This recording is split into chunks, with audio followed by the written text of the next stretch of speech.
Gente, hoje eu vou ler esse livro para vocês aqui, ó. Thich Nhat Hanh, Silêncio, o poder da quietude em um mundo barulhento. Livro lindo, ó. Silêncio, Mestre Tai, o poder da quietude no mundo barulhento. Nós somos tudo aquilo que sentimos e observamos. Se estamos com raiva, nós nos tornamos a nossa raiva. Se estamos apaixonados, nós somos o amor. Se observamos uma montanha nevada, nós nos tornamos essa montanha. Olha que lindo, gente. Olha que lindo essas falas aqui. Enquanto dormimos, somos o que sonhamos. Há pouco tempo, um adolescente me confessou passar pelo menos 8 horas por dia jogando videogame. Ele não consegue evitar. No início jogava para esquecer de que não estava feliz com sua vida, que não se sentia compreendido e sua família, escola e comunidade. Hoje, ele é um viciado. Ele só pensa em videogame, mesmo não sabendo que está jogando. Desculpa, mesmo quando não está jogando. Muitos de nós podemos relatar algo parecido em nossa vida, momentos em que tentamos preencher a solidão e o vazio que existem dentro de nós apenas com sensações. As sensações são nossa jornada para o mundo exterior. Muita gente deixa essas janelas abertas o tempo todo, permitindo que as imagens e os sons do mundo entrem em nossa vida, penetrando-a e aliviando o sofrimento de tanta tristeza e problemas. Nós nos sentimos terrivelmente gelados, solitários e mortos de medo muitas vezes. Você já se pegou assistindo um programa de televisão que não tem nada a ver com você, mas não conseguiu desligar o aparelho? Nesse caso, a gente pode até perguntar, você já conseguiu, por exemplo, ter a possibilidade, né, já conseguiu, como é que fala, viu, né, lendo notícia ruim, mas você não consegue parar de ler, ou você recebe aqueles vídeos esquisitos né, no WhatsApp e tal, a pessoa fala, não gosto, mas fica vendo. É isso que ele está dizendo. Você não gosta, te faz mal, mas você não consegue parar, quer dizer, viciou, está viciado, é isso que ele está falando aqui.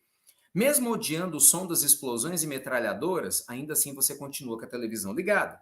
Por que você se tortura dessa maneira? Por que você não oferece a si mesmo um certo alívio e fecha janelas dessas sensações? Será que você sente medo da solidão e do vazio a ponto de ficar se misturando com aquilo que você não quer? Lembre-se, nós somos o que sentimos e observamos. Se estamos com raiva, somos essa raiva. Se estamos apaixonados, nos tornaremos o amor. Se observamos uma montanha nevada, nos tornaremos essa montanha. Enquanto dormimos, vamos nos tornar aquilo que sonhamos. E aí vai, né? E aí vai. Ah, gente. Profundo. Profundo. Ó. Qual que é a grande questão, né? Que a gente tem que analisar aqui. Vamos contextualizar. O que o Mestre Tai está falando aqui nesse trecho, né? Desse livro chamado Silêncio. Belíssimo livro do Tai. Ele está dizendo o seguinte: eu e você vamos sempre nos tornar todo tipo de experiência que a gente vive. Essa é a base do budismo, né? O budismo ele mostra que quando a gente ignora as nossas sensações, os nossos desejos, a gente acaba criando um processo de identificação com o nosso tipo de desejo. Então isso é muito comum, né? Infelizmente, a gente se identifica, quer dizer, a gente mistura a gente mesmo com o desejo. Sempre é importante lembrar que o nosso problema não é o desejo, tá? É o apego a ele. Então é lógico, ele citou o exemplo do videogame aqui. É óbvio que, eventualmente, uma pessoa gosta de videogame, vai brincar de videogame no momento oportuno, mas ele para ou ela para e vai viver a vida dela, isso não atrapalha em nada, isso é uma coisa. Outra coisa é, não consigo parar de jogar videogame, entendeu? Você se tornou aquele vício. Entendeu? Hoje, às vezes, o seu problema não é o videogame. Tem gente que maratona, né? A pessoa entra na sexta-feira, fica o dia todo na frente da televisão vendo série do celular. Sábado, né? Domingo, às vezes, o dia todo. Só levanta para ir ao banheiro, para comer alguma coisa. Às vezes nem come, né? Come com o celular grudado. E aí você pergunta para ela, e aí, você leu algo? Não li, não tive tempo final de semana. Você está cuidando de fulano? Não tive tempo. Você foi visitar o Beltrano? Não deu tempo. Não deu tempo, você ficou viciado em algo que deveria te relaxar. Entendeu? Então a gente tem que tomar cuidado com isso, com os nossos hábitos. Por quê? Porque a gente vai se tornar esse hábito. E as sensações também tomam conta da gente. Veja só você. Se você é uma pessoa que fica com raiva facilmente, no momento em que você está com raiva de alguém, essa raiva passou a ser você. Entende? A raiva está em nós, mas tem gente que fica com raiva por tanto tempo que se torna raiva. Não é? Tem pessoas que há tanto tempo são ciumentas que se tornaram a extensão do próprio ciúme. Tem pessoas que há tanto tempo, infelizmente, né, estão se sentindo perdidas em relação à vida, que elas se tornaram a própria sensação de confusão. Então, o que o Tai está dizendo é, a gente tem que ficar atento em escolher com atenção as sensações, os sentimentos e os hábitos que nós vamos abraçar. Entendeu? Por quê? Porque você, sua vida, vai se tornar o quê? O desmembramento dos seus atos, dos seus hábitos, dos pensamentos, palavras e ações. Minha vida vai ser o desmembramento ou desdobramento do que eu penso, falo, sinto e faço. Falando assim parece óbvio, né? Ou tão fácil, né? Falando assim, não, entendi tudo, tranquilo. Pois é, mas e aí? Vai viver isso? Não é, gente? Quantas vezes a gente se pega fazendo coisas que a gente não quer fazer? Não precisa falar o que você não, se você não quiser dizer, não tem problema. Mas quem se sente à vontade, tem alguma coisa que você se pega fazendo que você não queria fazer mais, que você pode compartilhar com a gente? Para a gente enriquecer aqui, né, no momento de estudo. Sei lá, às vezes você fala assim, Ricardo, eu não queria falar mal dos outros, às vezes me pego falando. Eu não queria ser tão viciado em televisão, assisto demais. Eu não queria gritar com meu filho, minha filha, meu marido, minha esposa, mas eu me vejo fazendo. Você consegue identificar algumas questões em você que você não quer, mas se vê fazendo constantemente? Gente, o que acontece? O primeiro passo dessa mudança é essa consciência, isso que nós estamos fazendo agora, sabe? Porque assim, a gente não muda aquilo que a gente não aceita que tem, concorda? Tudo aquilo que você nega cresce. Vamos lembrar, qual que é a base de um processo terapêutico? Né? Qual que é uma base de um processo de autoconhecimento? É você tomar consciência, inicialmente, do que normalmente está escondido.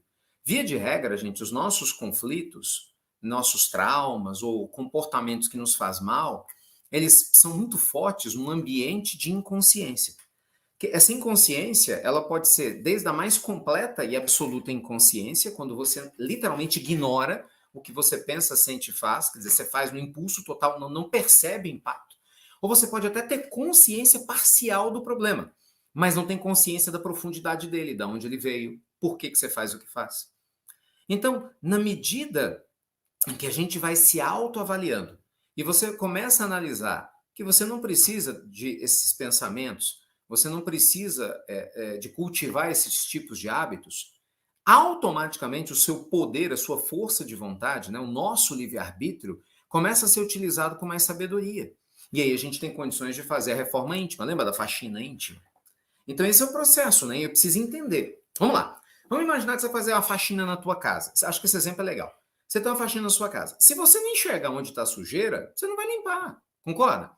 De repente você faxina a sala, mas deixa um monte de pó em algum lugar, porque você não viu que ali tem pó acumulado. Então, saber onde está a sujeira é fundamental para você fazer uma limpeza eficaz, concorda? Você tem que saber, você fala, não, tem muito pó aqui na estante, preciso, esse lado esquerdo está mais perto da janela, está entrando mais poeira, preciso dar uma reforçada lá.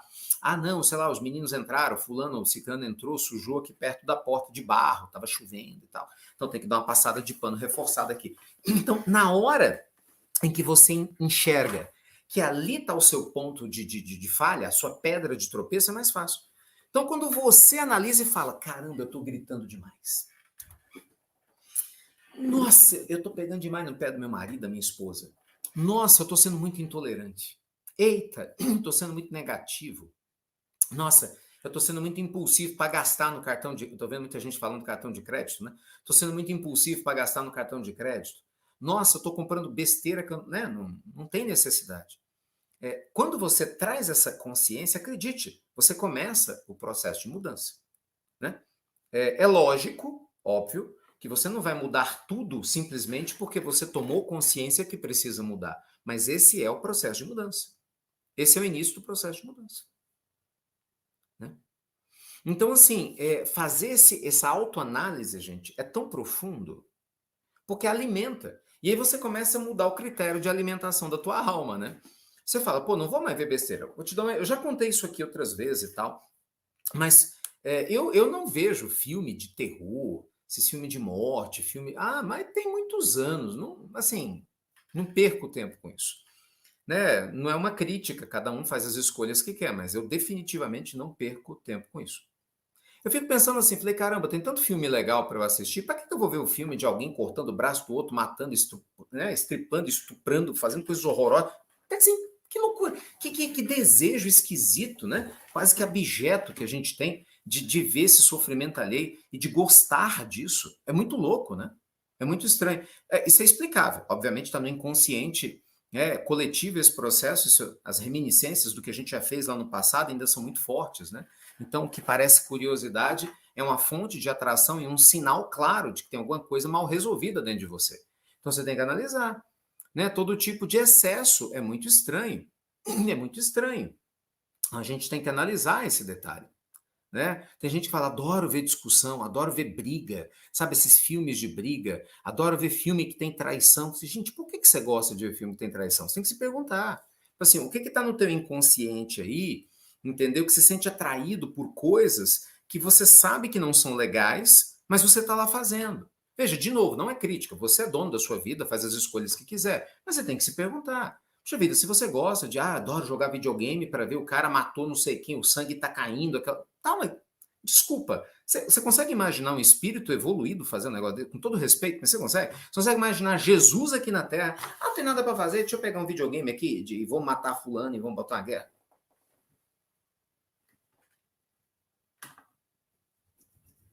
Entendeu? Sabe, essas intrigas, assim, é muito complicado, né?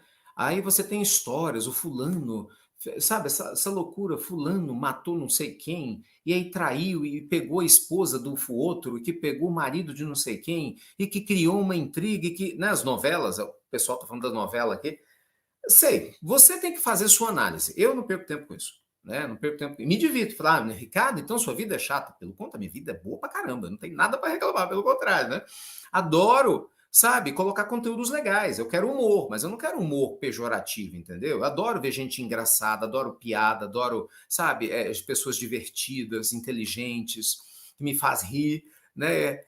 Mas, poxa, eu não preciso fazer isso buscando coisa pejorativa, negativa, sabe? Piada racista, piada preconceituosa com relação à sexualidade, com relação à condição social. Quer dizer, entende? Você pode alimentar a tua alma com coisas legais, mas de uma maneira muito diferente. Poxa, e aí você não entende, porque muita gente fala assim, ai, eu vivo cheio de obsessão. Cara, por que será? Amigo, por que será? Presta atenção no tipo de vibe que te atrai. Eu sei que eu estou tocando num assunto delicado aqui, mas olha, é com muito respeito, é o recalque. É o recalque. É o recalque. Quer ver um tema que quase ninguém gosta de falar, que é constrangedor para muita gente, mas nós precisamos falar, questão sexual. Eu sei que muitos que estão aqui se sentem atraidíssimos por filmes pornográficos, questões pornográficas. Só que, lógico, a pessoa tem vergonha de falar isso. Via de regra, é mais fácil você ir no cinema ver um filme que mata 500, né, e tal, e tem aquele problema todo, do que você ir num lugar que tem um filme pornô passivo. Você não vai fazer isso. Dificilmente você vai fazer isso, né? Imagina, que a sociedade critica muito mais. É curioso, a sociedade aceita a violência. Mas, gente, a pornografia, né, também é uma forma de excesso. Veja, não é o desejo sexual, tá? Desejo sexual divino, sagrado. Bora falar o português claro aqui. Você ter tesão é divino, é óbvio, tá no seu corpo, só se você tiver algum problema físico. Em algum momento não teve. Ou se você transcendeu. Então, assim, às vezes transcendeu, não tem problema nenhum. O problema não é o desejo, né? Ele pode ser transcendido depois de algum tempo, isso não te incomodar. Mas eu falo, mas as diversas formas de manifestação dessa sexualidade, é isso que eu quero dizer, é que você tem que analisar o que faz e o que não faz sentido para você. Entendeu? Então você vê que coisa louca. Gente, desculpa, mas é abjeto. Pessoa ela tem necessidade de ver cenas sexuais de animais com outras pessoas. Peraí, pedofilia, você vai me dizer que isso é normal? Você vai me dizer que internamente está tudo bem com você? Você ter desejo é uma coisa, aí cada um lida com o seu desejo da sua forma. né? Você ter suas fantasias sexuais, não estou entrando nesse mérito. Literalmente não entro, respeito profundamente. Cada um, né, tem os seus desejos e vai analisar a sua própria vida. Legal. Mas tem coisas que são, no mínimo, estranhas do ponto de vista da ética moral. Tem gente, por exemplo, que fala: não, eu adoro ver aquelas cenas, fulano está sendo estuprada. Que isso? Mulher. É como se inconscientemente ela tivesse, ou cara, assistindo aquilo. Então, assim, analisa o que está no teu inconsciente. Porque tem coisa que eu sei, você não fala para ninguém. Eu sei, você não precisa me falar. Eu sei. Eu tô na Terra, eu tô aqui, que nem você. Tem coisa que a gente não fala para ninguém. Né? Tem coisa que você tem vergonha de falar para o seu terapeuta, você não fala para o seu pai, para o seu marido, para sua esposa, só você sabe que tem a tendência. Então não tem outro jeito.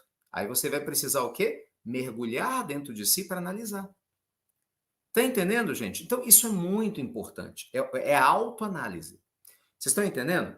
Eu não estou, vamos deixar bem claro aqui, eu não estou criticando o desejo, a manifestação desse desejo. Aí é um assunto, um dia a gente pode falar sobre isso. Né? Hoje tem se falado muito de poliamor, do trisal, várias formas, né? A poligamia. Ah, é porque eu gosto de menagem a troar, gosto de A, de B, de C, outro gosta de apanhar na hora do sexo. A gente pode um dia falar sobre isso, sem problema nenhum. Mas não é disso que eu estou falando especificamente hoje. Eu estou centrando a nossa fala em questões que, do ponto de vista espiritual, são claramente suspeitas de que há algum distúrbio. Não adianta você chegar e falar que é normal você sentir um tesão enorme em ver uma criança transando com um adulto e o não sei XYZ, entendeu? Fazendo coisas absurdas com um animal. Me perdoe, me perdoe, me perdoe. Verdade seja dita. Então você pode se iludir, mas isso te custa caro. Porque certamente você tem uma obsessão grave aí, não só da sua alma com você, mas de outros que estão alimentando isso. Então a gente tem que tomar cuidado com esse processo, sabe, gente? Porque às vezes a gente não se dá conta. Então o que o mestre Tai está falando aqui é cuidado com o alimento. Então você imagina, você já sabe que você tem uma tendência meio esquisita para um lado ou para o outro. Você vai retroalimentar isso? Não é? Então, assim, o foco aqui não é criticar ninguém, não é criticar quem está no videogame, né? Não é criticar quem está comprando no cartão de crédito, criticar seus hábitos sexuais ou criticar qualquer coisa. Jamais, jamais. O nosso foco é reflita sobre o que faz sentido para você e o que não faz. Reflita sobre o que é que te traz harmonia em termos de hábito de vida e não te traz. Reflita sobre como seria do ponto de vista, entendeu, espiritual, alguns comportamentos que você sente que ainda são naturais. Sem nenhum puritanismo aqui. Reflita sobre isso. Reflita sobre suas tendências. Porque, gente, o primeiro passo para a nossa mudança é a reflexão. E aí o que acontece? A maioria de nós não gosta de pensar em coisas que nos incomodam. Mas isso é perigoso, gente, porque se você não fizer esse mergulho interno, isso vai te dominar. Todo desejo ignorado, ele toma conta da gente. Né? A grande questão do desejo não é você fingir que ele não existe, é aprender a olhá-lo e trazer a luz da consciência sobre ele. Qualquer que seja o desejo, eu quero comer muitas coisas gostosas. Se você não tomar cuidado, vira gula. Né? Eu quero ganhar muito dinheiro e tal. Se você não tomar cuidado, vira ganância. Eu quero muito aparecer para as pessoas e todo mundo me valorizar. Se você não tomar cuidado, vira vaidade. Lembra dos 7 pecados capitais? Não, eu gosto muito da questão sexual, é uma delícia e tal. Se você não tomar cuidado, vira luxúria. Então, vamos só lembrar, com todo amor e todo carinho. Gente, tudo aquilo que a gente vive com equilíbrio e harmonia aqui na Terra é saudável e sagrado. Nós estamos na Terra. Mas se faltar a consciência dessa harmonia, qualquer hábito saudável pode se transformar num péssimo hábito e você se torna escravo. É disso que o Mestre Tai está falando. O Mestre Tai está dizendo, o que nós estamos fazendo como hábito, né, o que nós estamos cuidando de colocar na nossa mente, vai acabar sendo confundindo conosco. Então, tomemos muito cuidado com o nosso processo. Muito cuidado. E cada um, obviamente, é que vai refletir sobre si mesmo, né? Sobre seu autoconhecimento. Sempre, absolutamente sempre. Sempre. Então, assim, você tem que analisar profundamente o que faz sentido, o que não faz sentido. Você tem que analisar exatamente o que te faz crescer, o que não faz crescer. Lembra, gente, acredite, a pior forma de você lidar com um desejo é o julgamento. E normalmente é o primeiro que a gente faz, né? A sociedade julga muito e a gente julga também. Ah, fulano come demais. Mas peraí, esse excesso de alimentação está escondendo o quê? O oposto também, né? Fulano não come nada. Né? Não estou falando de uma maneira saudável, uma forma de viver. Muitas vezes fugindo de algo. O que está por trás? Ah, não, Beltrano tem uma abjeção sexual, não gosta. Sexo é feio, sujo, é pecado. Mas por que você tem esse tipo de comportamento na linha sexual? O oposto, eu preciso de sexo o tempo todo, né? Eu conheci uma pessoa, tem muitos anos, um senhor, que ele falava, eu tenho que transar de 1 a 2 vezes por dia, senão não durmo. Olha que inferno. E ele falava, eu quero me libertar disso. Eu conheci esse cara numa casa espírita, muitos anos atrás, né? Então ele falava, ele saciava os desejos dele com prostitutas. Mas era visível o nível de desequilíbrio, era visível, no semblante dele, energia dele, e ele estava lá querendo melhorar. Ele falava: eu sei que eu não estou fazendo uma coisa saudável, é péssimo para mim, eu não dou conta, eu tenho vergonha de ser assim, mas eu ainda não consegui me libertar. E ele estava na terapia e tinha começado a se abrir para as questões espirituais. E graças a Deus, até o momento que eu o acompanhei, eu sei que ele melhorou bastante. Aí depois ele viajou, né? Não estava mais na cidade em que eu vivia, eu não soube mais o que aconteceu com ele. Mas sabe, isso é delicado. Por exemplo, tem gente que tem um vício muito grande em comprar, é o dinheiro, é o poder, né? É aparecer e tal. Cuidado com isso. Sabe, gente, tudo em equilíbrio, seja o que for, ou que encaixe na sua vida de forma saudável, é bacana. Mas o excesso, desequilíbrio, desarmonia, tem alguma coisa aí que não está legal, tá? E de novo, não tem nenhum de nós aqui melhor do que ninguém, né? A gente está aqui falando abertamente, nós somos família, que eu te digo, aqui, né, nossa espiritualidade no lar é um evento ecumênico em que a gente fala do evangelho, da espiritualidade, das questões internas, para a gente crescer espiritualmente, né? E sempre respeitando, a gente aprendendo a se observar, sem julgamento. Ninguém quer julgar ninguém de nada aqui. Então, nem se julgue, quanto mais os outros, nem a si mesmo. Mas se autoanalise com critério, com amor, com carinho, entendeu? Porque isso é muito importante. Tá bom?